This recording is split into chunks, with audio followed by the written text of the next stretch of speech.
What is autism?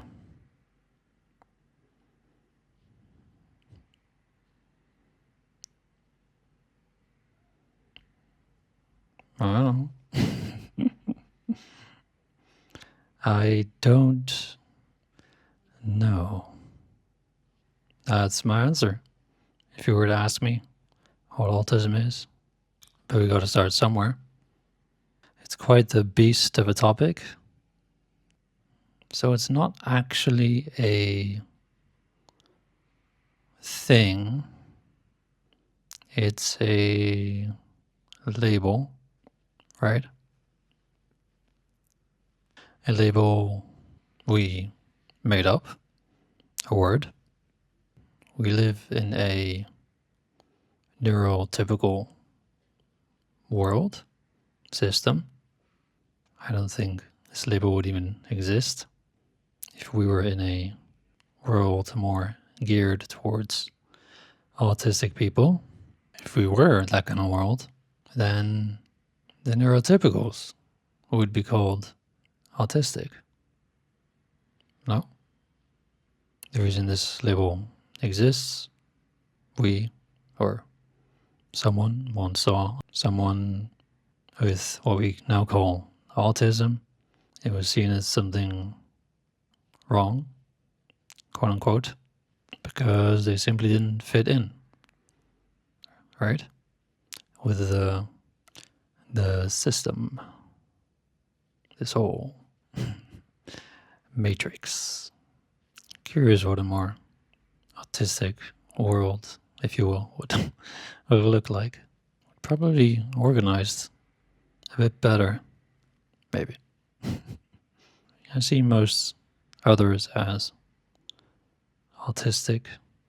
They're very rigid, whether they're neurotypical or not, like very rigid. Most people are very rigid in their ways, in their beliefs, stubborn in their beliefs.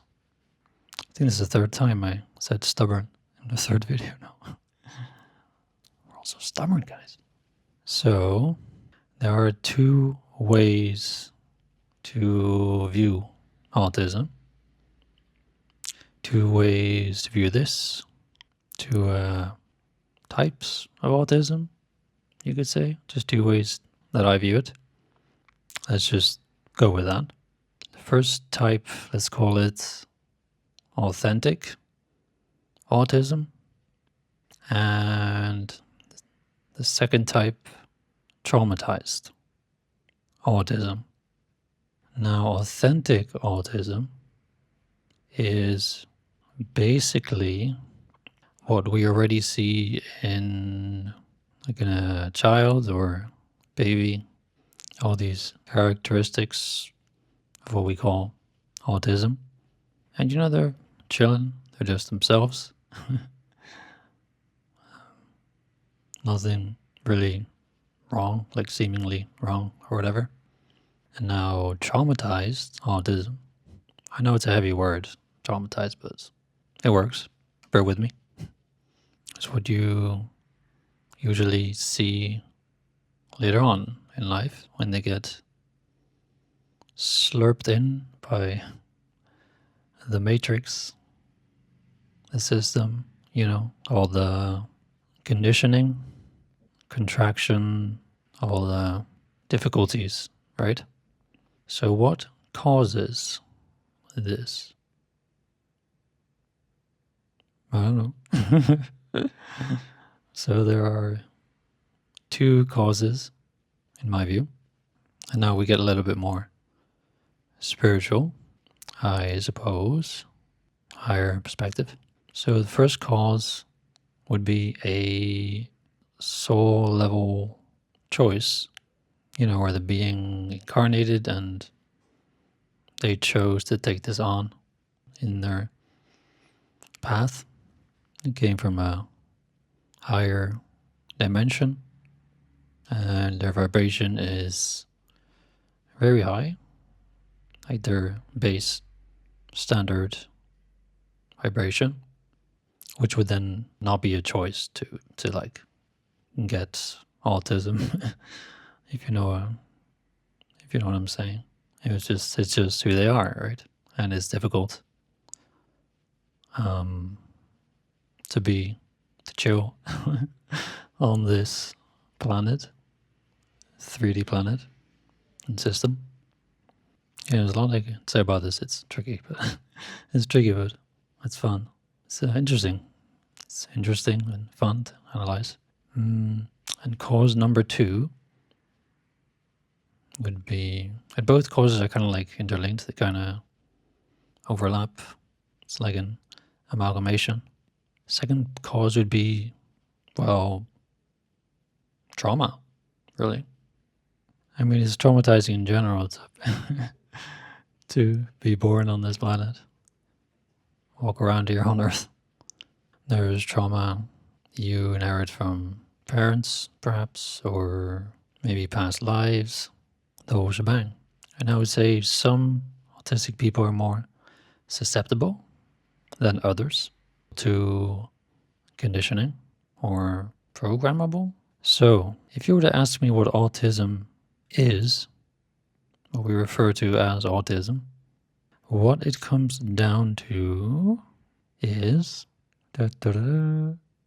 which pertains more to the type B, I would say, the traumatized autism, or traumatized autistic person. It's an inability. It's an inability.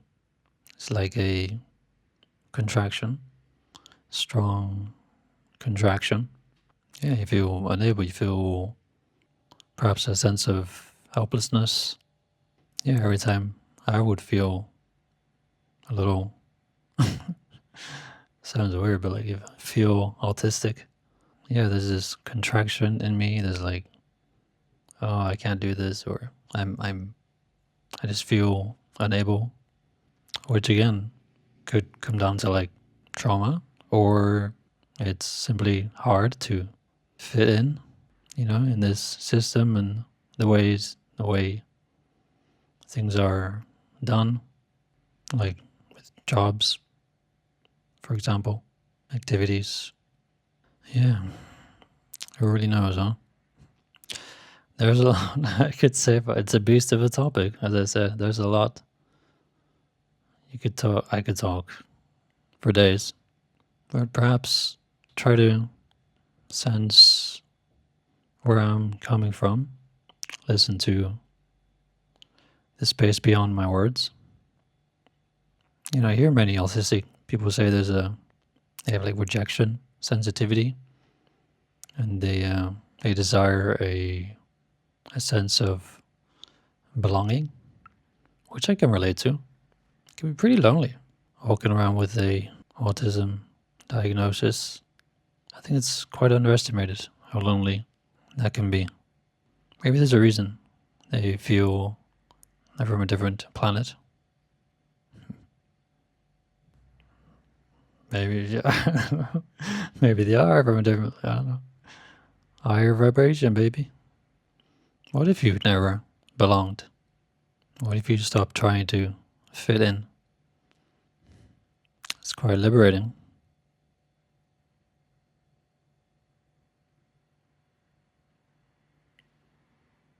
And then there's stuff like stimming.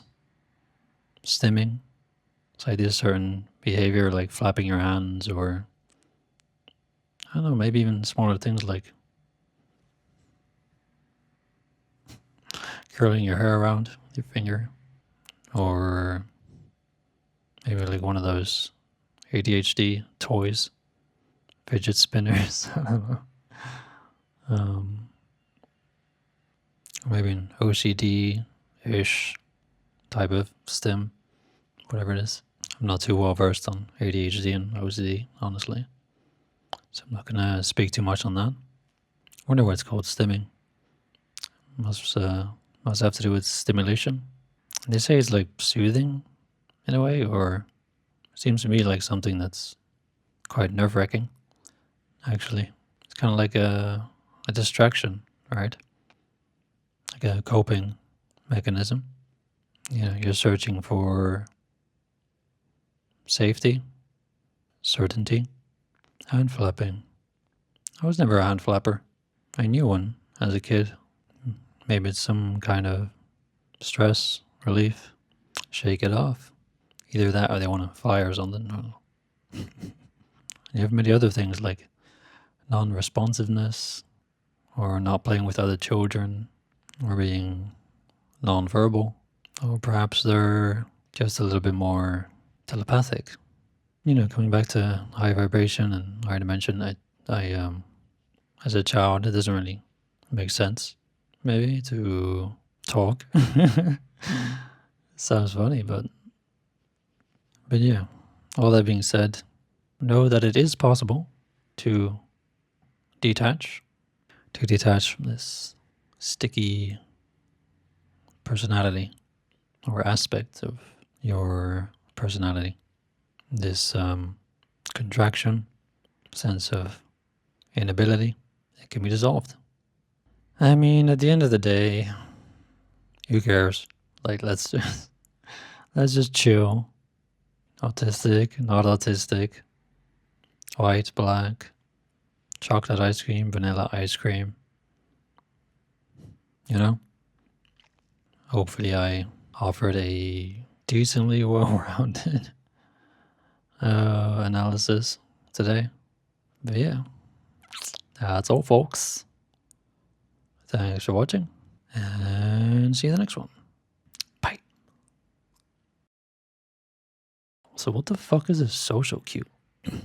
Shake it off, shake it off.